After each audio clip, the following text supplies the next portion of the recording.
everyone. Welcome to iCritic Live. This is the podcast where we talk about entertainment, pop culture, and life in between. I'm your host, Kevin T. Rodriguez, film critic of iCritic.net. Thank you so much for spending a few minutes of your time here with me today in what is probably going to be more life than anything else, because honestly, folks, I'm kind of recording this podcast. I'm not even sure how it's going to sound at the end of the day. At a bit of a standstill in the sense that I am stuck. I'm suffering from writer's block, recorder's block, whatever kind of block you want to call it. Now, I have been busy behind the scenes. I have been writing my reviews. I've been reading. I've been playing games. I've been snuggling with my pug a lot. Primarily because life has not been especially great recently. And I'm not going to talk about what those details are. I'm actually working on a video about it, and I recorded it, and I'm editing it, and it's been very therapeutic, I guess is the word you could say. I don't know if it's actually going to get released, and if it is going to be released, it has to happen after a certain date to avoid any complications of what is going on right now in my personal life. But that does kind of have me thinking, and why we're talking about this. When life is stressful, how I'm not gonna edit that out. It's a spam call, because of course it's a spam call. How do you make a podcast or a video or write a piece of anything when essentially you're kind of depressed?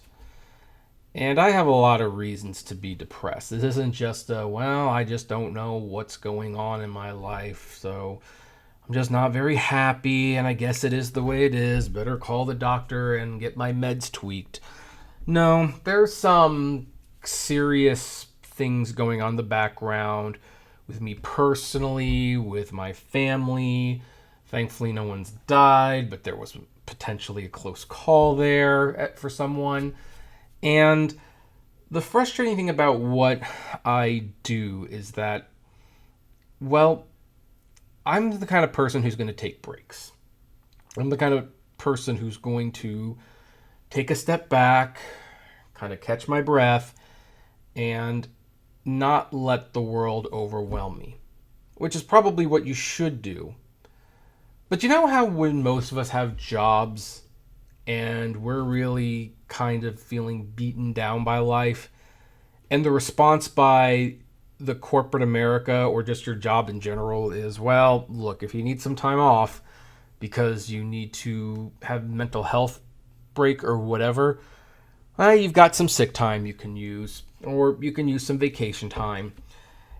And it's always kind of amazing to me how we continue to recognize mental health issues more and more these days. We acknowledge that mental health issues are very important, that we should take care of our mental health, that we should prioritize our mental health, that we should take time to breathe, where sometimes just sleeping an extra day or two, sleeping in and not having to do any work, that could be hugely beneficial to your mental health. It can also not be healthy in some respects, because sometimes you can get into a rut. But again, the bottom line is we work ourselves too hard, and it's amazing how the law only allows for so many days of this and that. Heck, I'm still amazed that you're only allowed 5 days of bereavement, and only for super close family members. So if your husband or your wife or a sister or a child dies, well, you've got 5 days to cry it all out and then get back to work. I mean, you can take more time if you want. In fact, they'll usually say take as much time as you need, but you're only going to get paid 5 of those days. So really, you better figure that stuff out within a week and get back on the job. In some ways, YouTube and podcasting is very similar. The algorithms love constant content, or they like consistent content. The more you do, the more you're going to get pushed. And by the way, if you decide, you know what, you just need a little break, you just need to take some time off, well, the site punishes you for taking that time off. It's like, oh, this person is no longer performing. This person is no longer putting stuff out. Let's take down, well, not take down, but, let's deprioritize their stuff in the search bars. Let's deprioritize them with their subscribers. They're kind of on their way out. They haven't uploaded in 5 days. And so that sometimes makes people like me, feel nervous when I look at my Buzzsprout thing and it's like, shoot, I haven't done an episode for a couple weeks. Man, no wonder the subscribers are down. No wonder. It's like you can see, like on your statistics page, when you take little breaks, that you are being punished for taking that break. You're being punished by an algorithm that doesn't see you as a human being, that doesn't realize that there might be some family issues going on, that you yourself might have some personal problems you're dealing with, that heck, you might just be having a hard time sleeping because you're having panic attacks, that maybe the dog is sick and, yeah, it's a dog, but that's also your friend. It's your best friend in some ways, and you got to be there for your dog. I am not saying any of these things are happening to me personally, by the way. I'm just citing examples. And the reason I decided to do this is because I had started recording a podcast episode about Paramount and how they basically decided to deprioritize made-for-streaming movies. And this is, I think, a huge win for the entertainment business in general. I remember during COVID when all these movies are going to streaming, and people loved it. I mean, it's like, oh, great, it's coming home. I don't have to pay for it. I can watch the new Dune in my pajamas if I want. Is it as good as seeing it in a real IMAX theater? No, but it's convenient and it's free. And when studios were doing that, I mean, aside from the fact that business-wise, it did not make any sense. It did not make sense to give your movies away. I don't care that you're paying a subscription fee. That movie is basically free with all the other things you can stream under that same price plan. But aside from a business perspective, I just felt like, we're losing the value of the theater. We're devaluing the movies. And I was seeing that happen, especially with live-action Pixar films. Not live-action, theatrical Pixar films that aren't sequels. I mean, Pixar actually was on like a really good winning streak for a little while. They did Soul and Luca and Turning Red, 3 really good original movies. All went to Disney Plus, not even for an upcharge, just free. And now we have an issue with Disney movies in general, especially animation. Like, hey, if it's a sequel, if it's got a 2 or a 3 behind it, then it'll make a lot of money. But if it doesn't have a number behind it, then it struggles at the box office. We're talking about Strange World, which I kind of liked, Wish, which I did not like, and Elio, which I also didn't like, but I acknowledge I'm kind of in the minority. All movies struggle at the box office, and the data since 2020 has shown that if you put a movie in theaters first, it does better on streaming. And of course, even if the movie doesn't sell a lot of tickets in the theatrical window, guess what? It sold something. You get some of that investment back. And the fact that Paramount, the new owners, are basically like saying, yeah, we're not going to do a whole lot of made-for-streaming movies anymore. We're going to prioritize theatrical with 20 movies a year and things like that. We want to do more Star Trek and family films. We want to work on original films as well as established IPs. All great stuff. Was starting to record it. Got about 6 or 7 minutes into it. And then I kind of realized I was being as boring as I possibly could talking about this. A topic that very much fascinated me. I was drolling out like Orson Welles in Transformers the movie. And look, no offense if you like Transformers the movie. I liked it as a kid. And obviously no disrespect to Orson Welles. That was like his final film role. But when you listen to that performance, his heart is not in it. And apparently in one of his final interviews, he complained about how he was just making a movie where a bunch of toys did horrible things to one another. Not exactly the kind of shall we say, attitude that contributes to a great performance.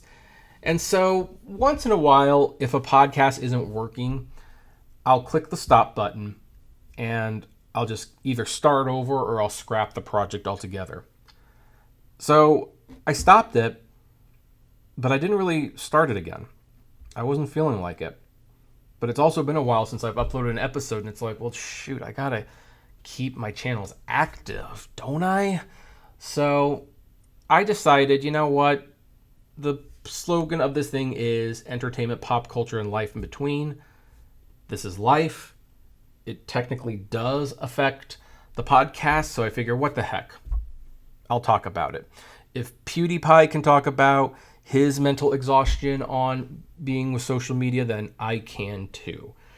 And I don't know what words I would use other than to say I am kind of exhausted. I wish that right now my heart was more in it. There are things happening that I would normally desperately want to talk about. Aside from this Paramount thing, even Netflix seems to be realizing that they're leaving money on the table because they are releasing for one weekend a sing-along version of K-pop Demon Hunters. And that thing went from like 2 showings to a theater to like up to 20 for some of these things.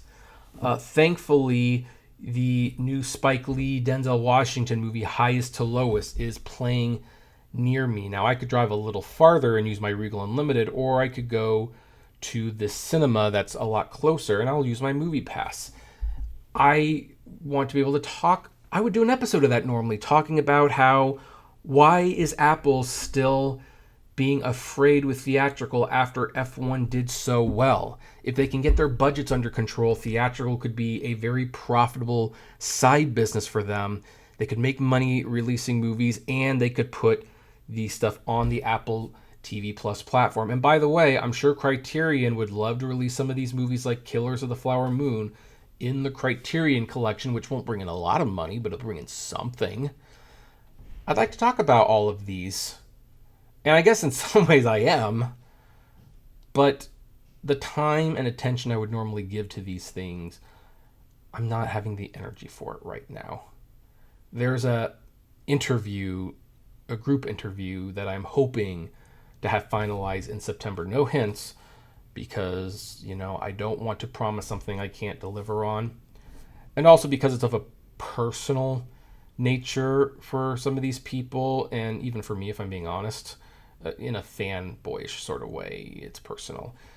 And I want to, in some ways, make it a safe space, because we're going to be talking about something sensitive, and I don't want to start advertising and then like feeling like have people feel like I'm exploiting it for popularity. When it goes up, it'll probably be a very short notice thing.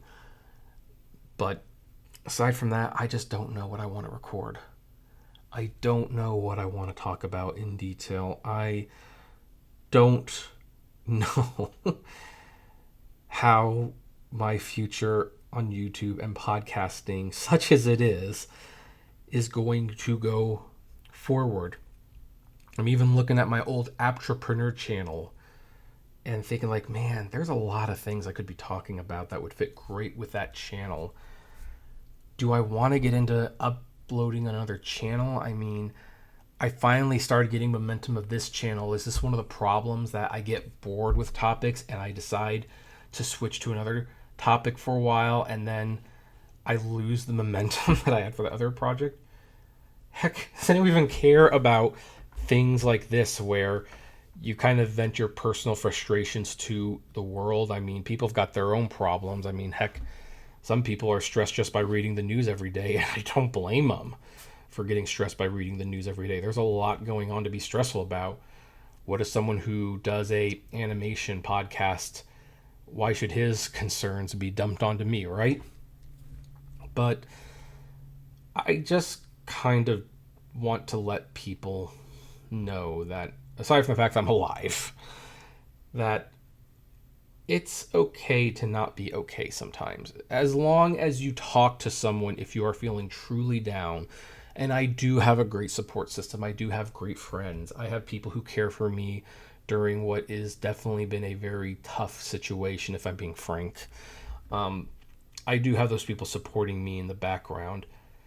I wish that my time away to deal with those issues was not punished so much by YouTube and Spotify.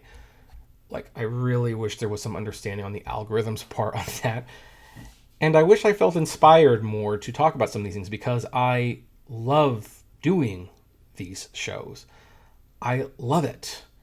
But I just don't know. And I kind of have to be honest about that. I don't know how I feel about my life right now. And I know we all get to that point in time where some things happen and you kind of sit around and you kind of wonder, well, what's it all about? And I think I do know what it's all about. And I know in the long term I'm going to be okay, but it sucks right now. It sucks right now. So, anyway, folks, that's, I guess, my venting, my monologuing, whatever you want to call it. It's just difficult, and I'm going to freely admit I just don't know what I'm doing with my life right now. I don't know where it's going, and that kind of scares me a little bit. But at the same time, I'm glad that I do have creative outlets. I'm glad that even if I have a hard time getting on camera and on the microphone to talk about things, at least I found writing helps while away the hours. I find RPGs to be kind of fun ways to go on grandiose missions without leaving the house. And I'm glad that, I have a dog that's annoying enough that she forces me off the bed to take her to the park and walk her once in a while. And I don't know, things will probably be fine in the long run, hopefully. I just don't know when that's going to be. And I guess if I disappear for a little while, you know why, even though I'll try to pull myself out of it.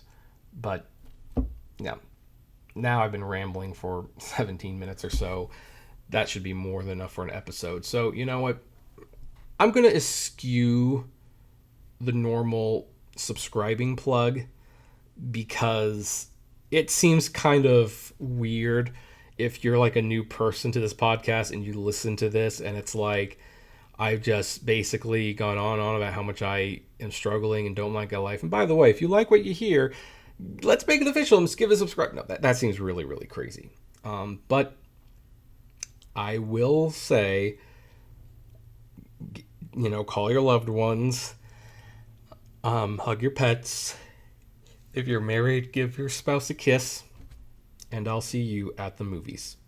Take care, everyone.